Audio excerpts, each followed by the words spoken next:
Hello बच्चों, welcome in my class ओमीज maths में। आज हम लोग देखेंगे रियल नंबर्स का लास्ट पार्ट, जो थोड़ा सा बचा हुआ है आपके रियल नंबर्स में, वो आज हम लोग देखने वाले हैं। उससे पहले मैं कुछ और चीज़ें डिस्कस करना चाहता हूँ।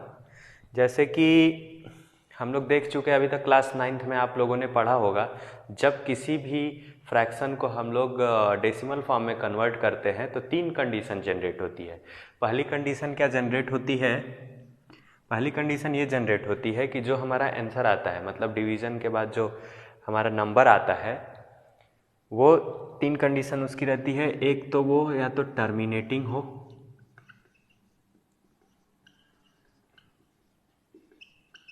ठीक है, पहला कंडीशन हो गया। दूसरा कंडीशन है नॉन टर्मिनेटिंग बट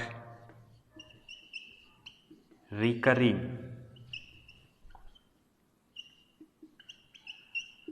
और तीसरी कंडीशन है नॉन टर्मिनेटिंग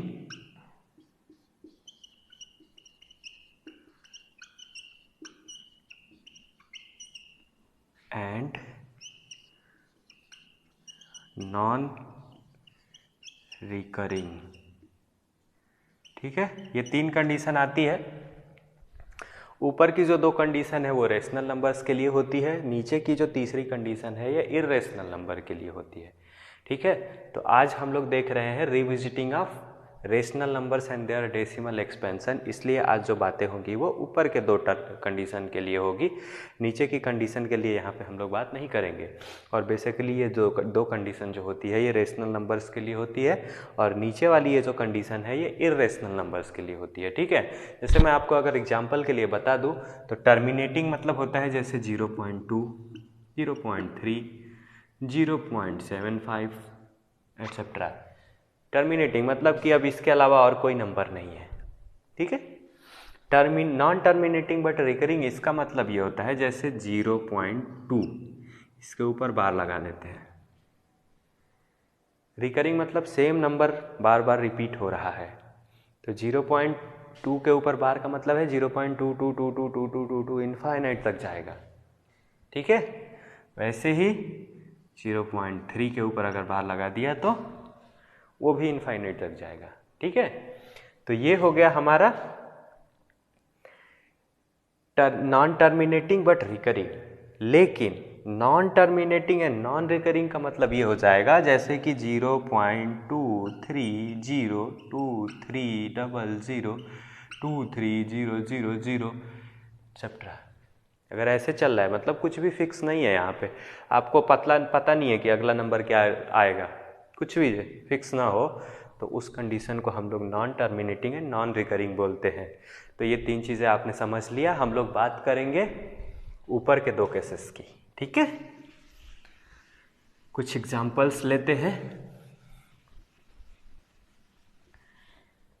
लेट्स अज्यूम हमारे पास है 0.375 एंड 0.104। एक और नंबर लेते हैं 0.0875। ठीक है, लेट्स अज्यूम हमारे पास 3 नंबर्स है। ठीक, अब इसको हम लोग चेंज करते हैं फ्रैक्शन के फॉर्म में, तो ये हो जाएगा 375/1000।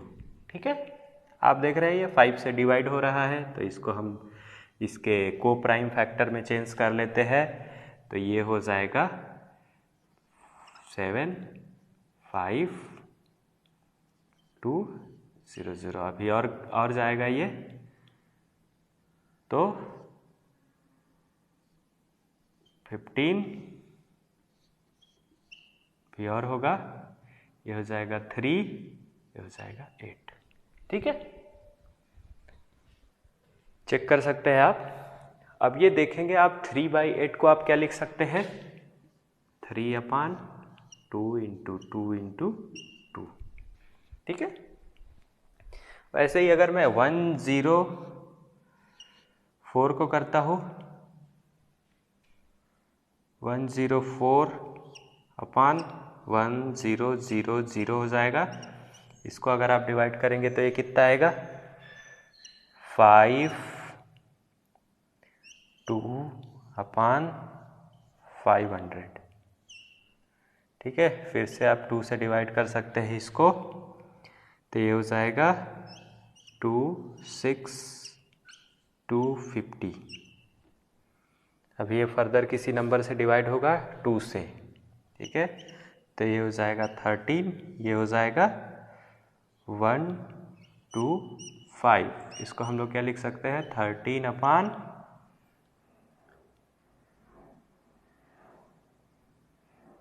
555।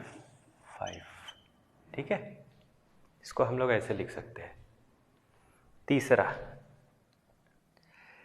क्या है, तीसरा भी आप करके देख सकते हैं इस फॉर्म में। मैं जो बस बताना चाहता हूँ मैं वो बता देता हूँ आपको, कि जब आप देख रहे हैं कि इसके नीचे ये किस फॉर्म में आ रहा है, 3 अपान 2 की पावर 3। ठीक है, इसको आप क्या लिख सकते हैं, 13 अपान 5 की पावर 3। वैसे इसको चेंज करेंगे तो चलिए चेंज करके देख ही लेते हैं। 875 अपान,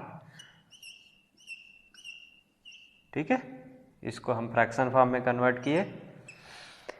अब इसको भी आप डिवाइड करके देखिए कितना हो जाएगा, 175 अपान 2000,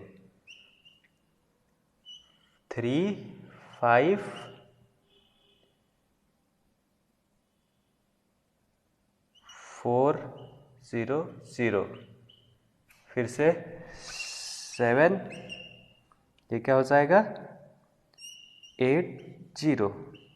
इसको हम लोग क्या लिख सकते हैं, 7 अपान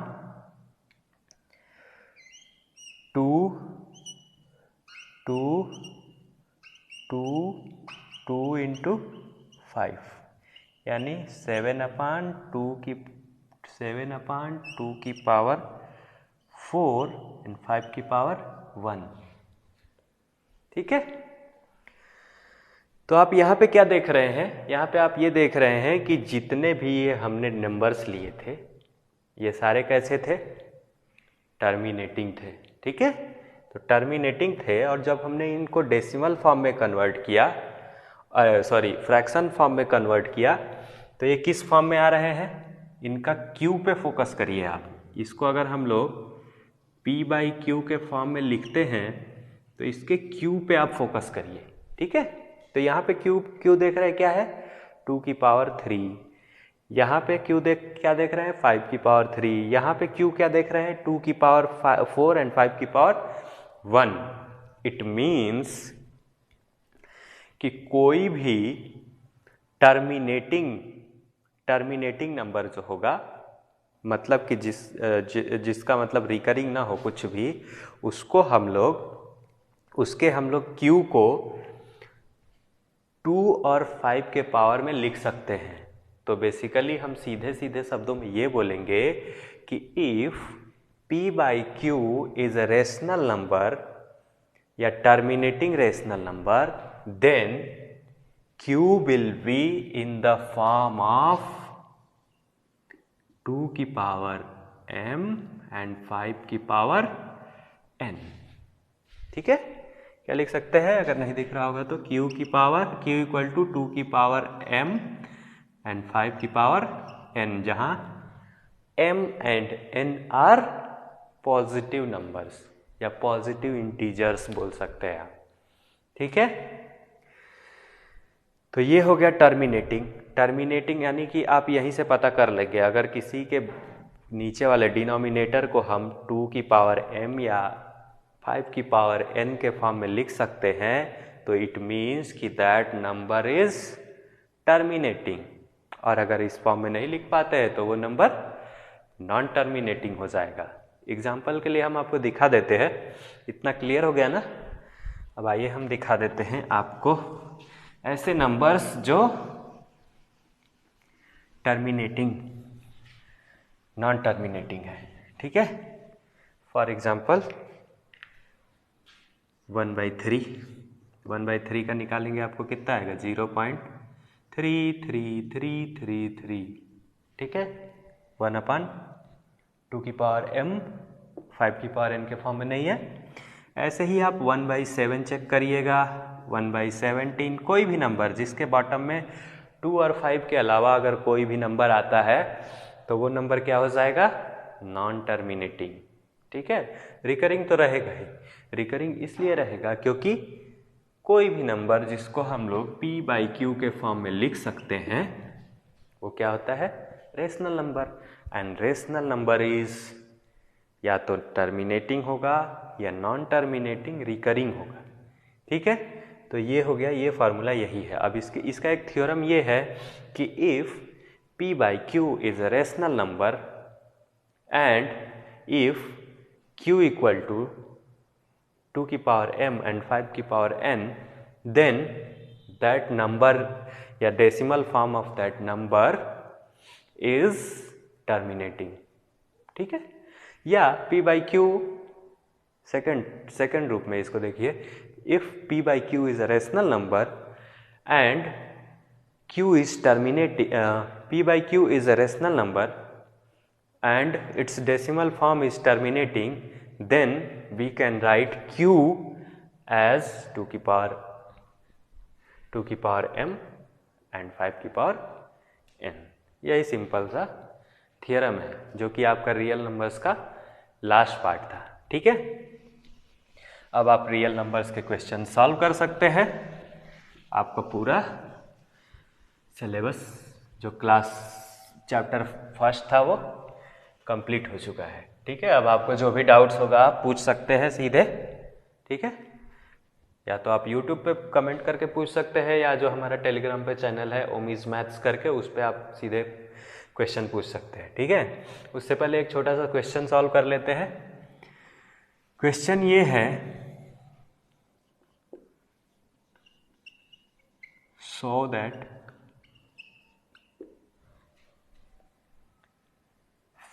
5 minus √3 is a irrational number, ठीक है। मैं आपको ऑलरेडी दिखा चुका हूं कि √2 को हम लोग कैसे प्रूफ करते हैं इर्रेशनल नंबर। उसी पे बेस्ड एक ये क्वेश्चन है इसको हम ले रहे हैं आज, ठीक है। तो सबसे पहले जब कुछ भी ऐसा रहता है तो हम लोग कैसे सॉल्व करते हैं, पहले हम बताए हैं कि इसको प्रूफ करने के लिए हम लोग मेथड ऑफ कॉन्ट्राडिक्शन का यूज़ करते हैं, ठीक है। पहले ही बता चुका हूँ मैं, पिछली क्लास में बताया था। तो लेट्स एज्यूम कि 5 minus √3 इक्वल टू a/b, ठीक है। Where a and b are integers and co-prime मतलब सबको पता है क्या होता है, co-prime means there is no common factor between a and b, okay. तो क्या हो जाएगा ये, और इसका मतलब एक और चीज प्रूफ हो जाएगा कि हम लोग 5 minus √3 इक्वल टू a/b बोल रहे हैं, where a and b are integers and co-prime, then this number is rational number, ठीक है। रेशनल नंबर है और ये हम लोग क्या कर रहे हैं, एज्यूम कर रहे हैं।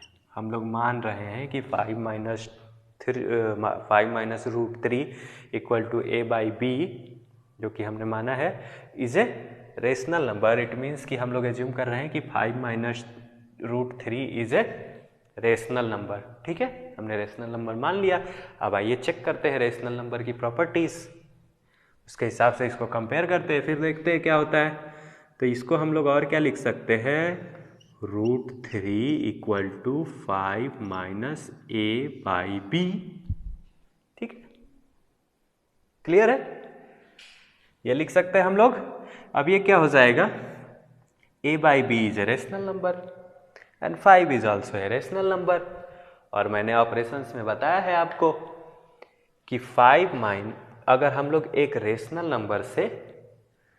रेशनल नंबर से दूसरे रेशनल नंबर को घटाते हैं या जोड़ते हैं या गुणा करते हैं या भाग करते हैं तो हम लोगों को हमेशा क्या मिलता है? Rational number. ठीक है, ये चीज क्लियर है?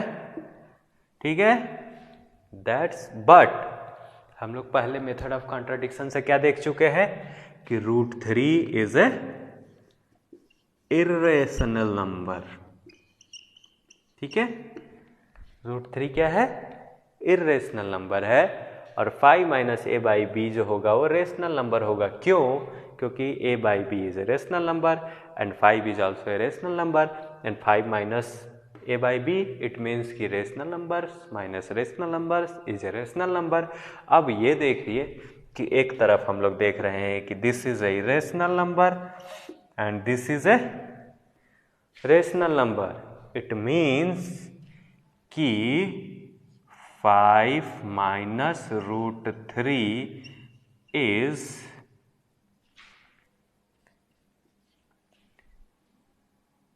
is not a rational number. जो हमने माना था वो गलत हो गया, और वो गलत हो गया it means 5 - √3 is not a rational number. इसका मतलब ये हुआ कि 5 - √3 इज ए इर्रेशनल नंबर। ठीक है, तो आज की क्लास में हम लोग इतना ही देखेंगे और आप लोग क्वेश्चन सॉल्व करिए। रियल नंबर से रिलेटेड जो भी प्रॉब्लम्स होगी आप कमेंट बॉक्स में पूछिएगा, और अगले क्लास में जब हम आएंगे तो रियल नंबर से रिलेटेड कुछ क्वेश्चन बता देंगे आपको। उसके बाद हम लोग पॉलिनोमियल्स देखेंगे। ठीक है, थैंक यू।